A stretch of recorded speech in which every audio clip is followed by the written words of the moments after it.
Journaling Secrets to Manage Anxiety and Clear Your Mind. Sarah Thompson had always been described as creative and meticulous.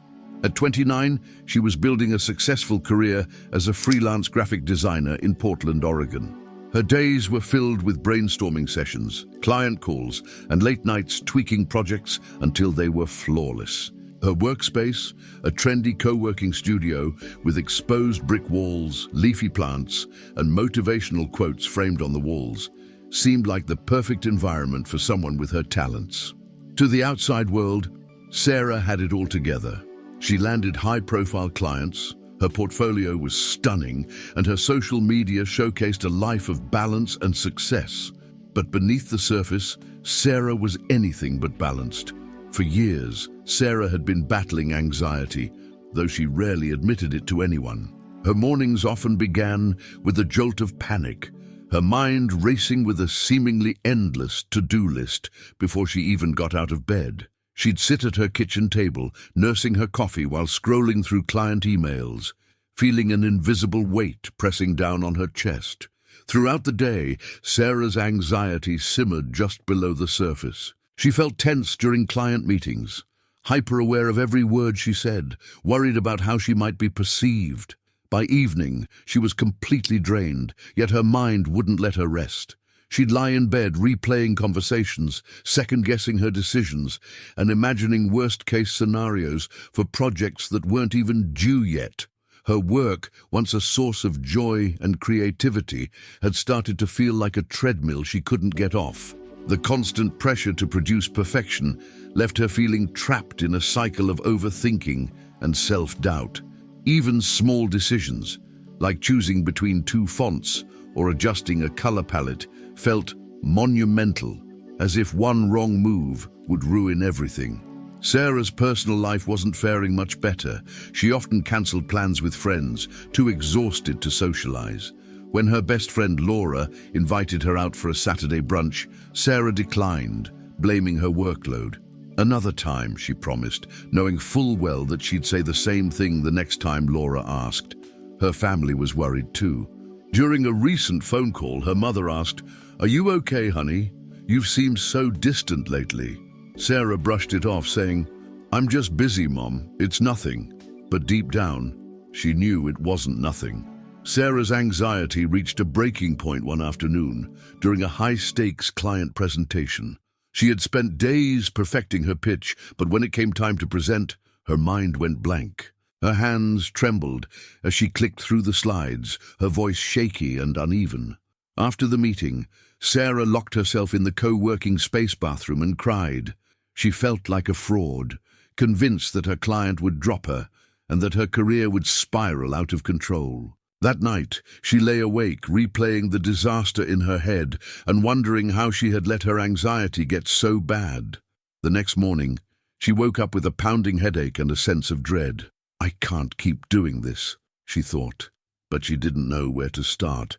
The idea of slowing down felt impossible. After all, if she wasn't pushing herself to the limit, how could she succeed? Sarah's turning point came unexpectedly.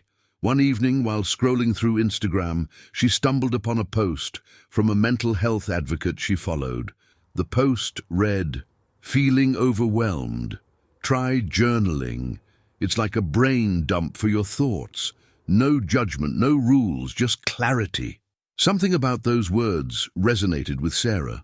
She had always thought of journaling as something only writers or teenagers did, but the idea of a brain dump intrigued her.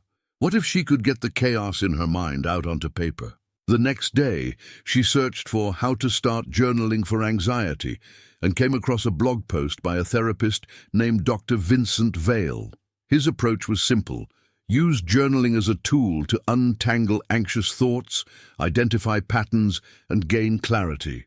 The post included prompts like, "What am I feeling right now?" and "What can I control in this moment?" Inspired, Sarah decided to give it a try.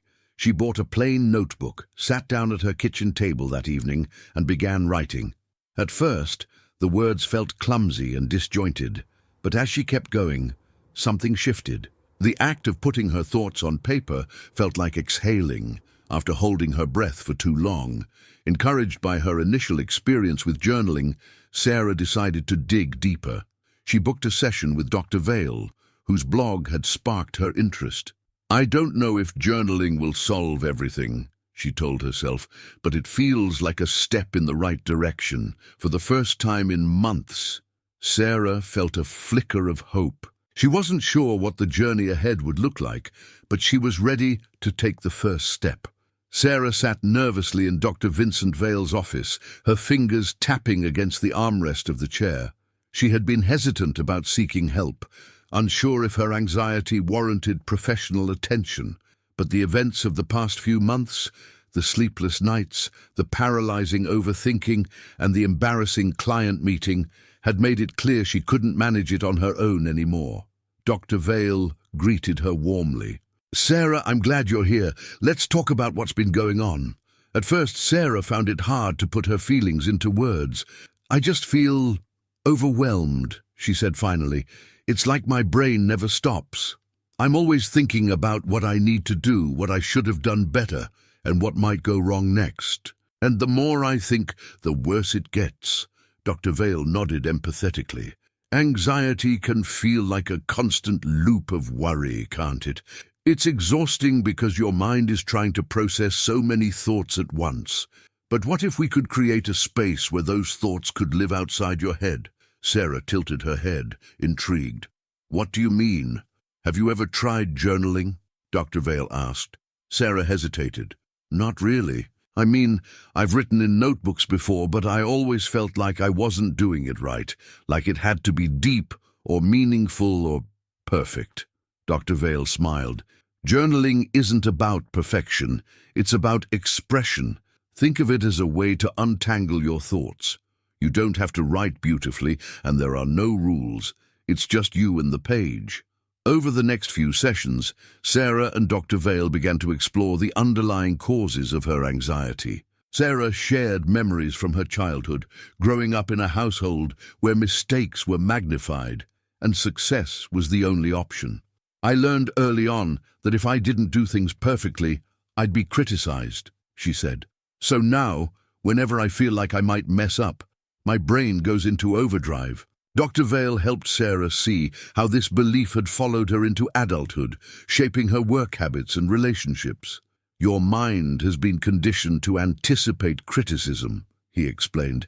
"That's why you're constantly overthinking. It's your way of trying to avoid failure, but the truth is no one can control every outcome." To help Sarah address this, Dr. Vale introduced her to a journaling technique called thought dumping. "It's exactly what it sounds like," he said. "Whenever your mind feels crowded, grab your notebook and write down everything you're thinking. Don't filter or judge, just let it all out." At first, Sarah struggled with the idea of thought dumping. "What if someone reads it?" she asked during one session. "That's a common fear," Dr. Vale reassured her. "If it helps, you can use a digital journal with a password or tear up the pages after you write. The point isn't to keep what you write, it's to clear your mind." Sarah decided to give it a try. One evening, after a particularly stressful day, she opened her notebook and began writing. At first, the words felt forced and awkward, but as she kept going, the thoughts started flowing more freely. "I'm worried about the client's feedback on the project. Did I explain my ideas well enough? What if they don't like it? Why do I always feel like I'm not good enough?" As she filled the page, Sarah noticed a subtle shift in her emotions. The act of writing seemed to release some of the tension she had been carrying all day. With Dr. Vale, Sarah shared her experience with thought dumping. "It felt weird at first, but by the end I actually felt lighter, like I wasn't holding everything in my head anymore." "That's the power of journaling," Dr. Vale said. "It gives your thoughts a place to go, and once they're on paper, you can start to make sense of them." He introduced Sarah to another technique called reframing. After you dump your thoughts, try identifying the ones that are based on fear or assumptions. Then rewrite them in a way that feels more balanced or empowering. For example, Sarah had written, "What if the client doesn't like my project?" Dr. Vale encouraged her to reframe it as, "The client might have feedback, and that's okay. I can use it to improve the project." This exercise helped Sarah realize how often her thoughts were rooted in worst-case scenarios. By reframing them, she began to see possibilities instead of just problems. As Sarah continued journaling, she noticed other changes in her life. She started setting boundaries with her clients, no longer agreeing to unrealistic deadlines out of fear of disappointing them. She also began sleeping better, using her journal as a way to quiet her mind before bed. One evening, Sarah wrote in her journal, "Today I felt anxious before my meeting, but I used my breath to ground myself and it went well. I'm proud of myself for showing up, even when it was hard." Reading those words back, Sarah felt something she hadn't felt in a long time: self-compassion. A few months into her therapy sessions with Dr. Vale, Sarah was beginning to feel the benefits of journaling. Her anxiety wasn't completely gone, but she felt more equipped to handle it. She had a routine, morning thought dumps to set her intentions and evening reflections to wind down. But her newfound sense of control was about to face its biggest test yet. One Friday afternoon, Sarah received an email from her largest client, a high-profile marketing agency she had worked with for years. They wanted her to lead the design for a massive campaign launch. It was an incredible opportunity, but the timeline was impossibly tight. She would need to deliver initial concepts within 5 days and a full presentation the following week. As Sarah read the email, her chest tightened. She felt the familiar rush of panic.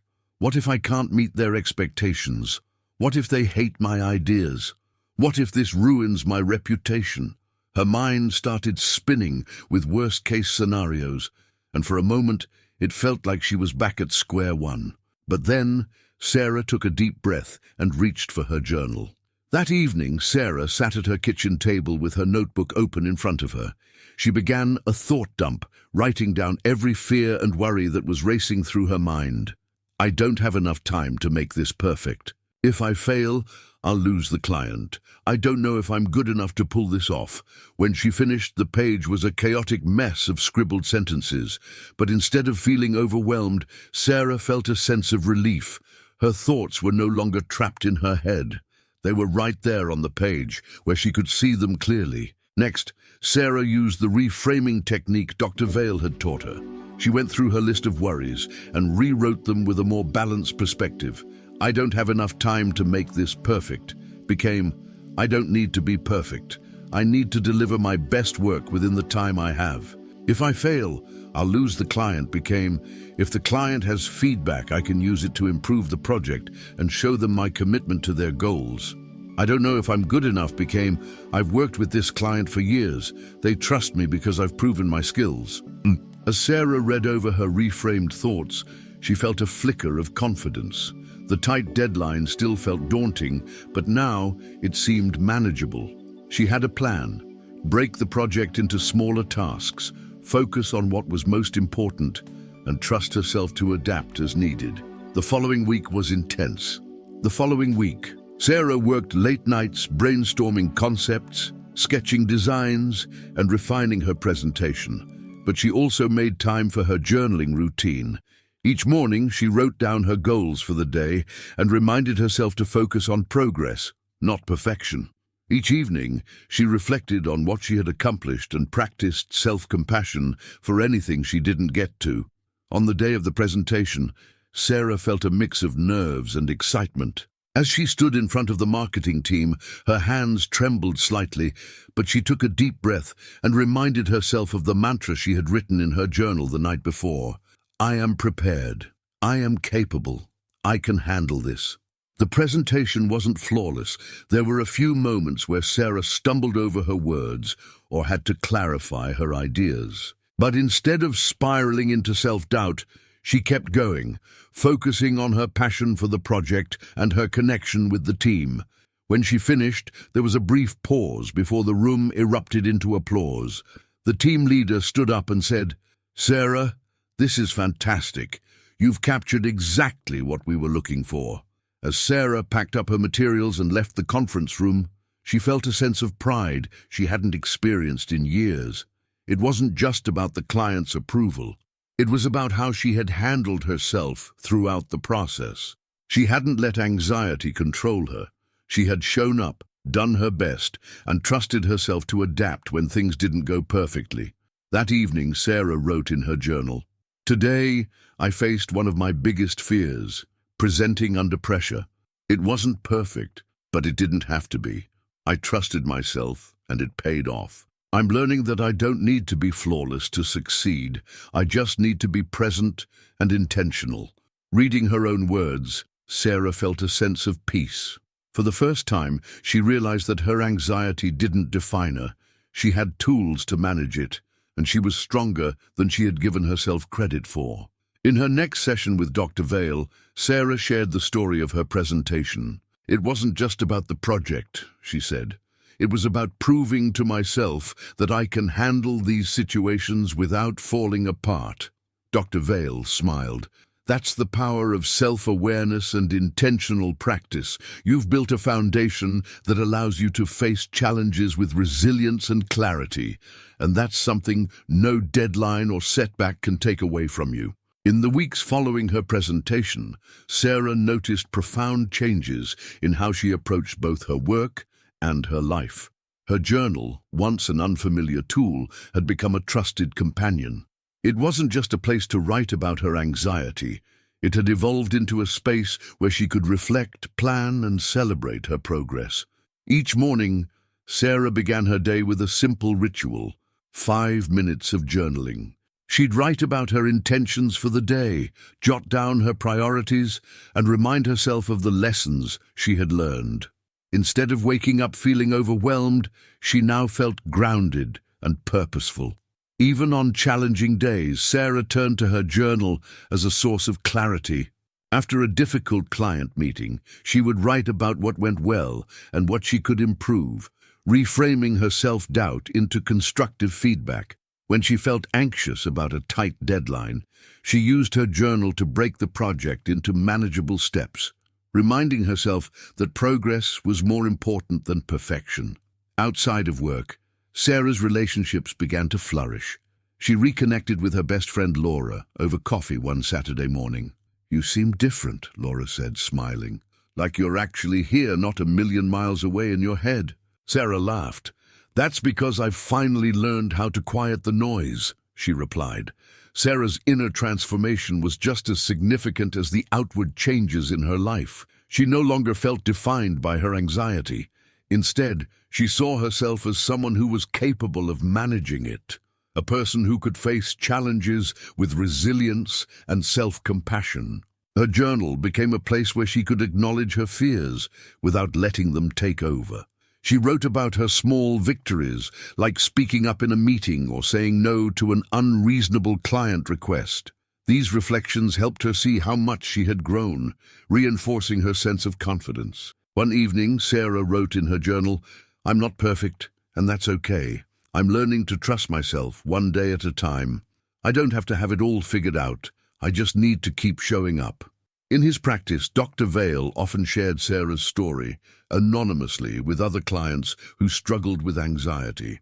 "Sarah's journey is a testament to the power of intentionality," he said during a podcast episode. "Journaling isn't just about writing.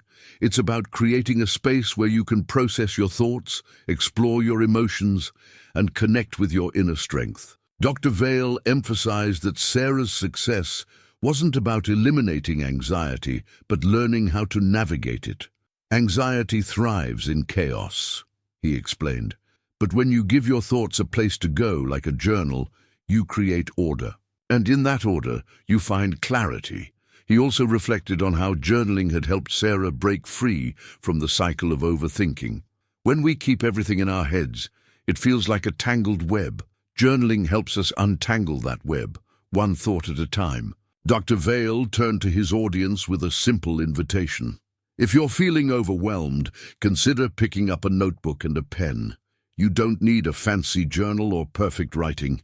Just start. Write down your worries, your goals, or even a single word that captures how you feel. There's no wrong way to do it. He encouraged viewers to start small, just like Sarah had. Set a timer for 5 minutes and let the words flow. Don't overthink it. And if you don't know where to start, Try these prompts. What's on my mind right now? Or, what's one thing I'm grateful for today? Dr. Vale reminded his audience that journaling is a tool for self-discovery, not judgment. Your journal is a safe space. It's not about writing beautifully, it's about writing honestly. And in that honesty, you'll find the clarity and strength you've been looking for. Sarah's transformation inspired those around her. Her friends noticed her newfound confidence and calm, and her clients appreciated her ability to stay composed under pressure. Even her parents, who had always praised her achievements, began to recognize the importance of her personal growth. One afternoon, Sarah received an email from a young designer she had mentored. "I just wanted to thank you for being so open about your journey," the email read. "I started journaling because of you, and it's already helping me feel less overwhelmed." Reading those words, Sarah felt a surge of gratitude. Her own journey hadn't just improved her life, it had created a ripple effect, encouraging others to take steps toward their own growth. Sarah's story is a reminder that managing anxiety isn't about erasing it. It's about learning how to live with it in a way that feels empowering. Her journey shows that even the simplest tools, like a notebook and pen, can lead to profound change when used with intention. Dr. Vale closed the chapter with reflection. We all have moments when life feels overwhelming. But in those moments we have a choice. We can let the chaos consume us, or we can create space to process and grow. Journaling is one way to create that space, and in doing so, we open the door to clarity, resilience, and peace. Dr. Vale ended with an empowering question. What's one thought you've been holding on to that you could release onto the page? Start there. Write it down, let it out, and see where it takes you. You might be surprised at what you discover. With a warm smile, he concluded, you don't have to navigate anxiety alone. You have tools, you have strength, and most importantly, you have the ability to start. One word, one page, one step at a time.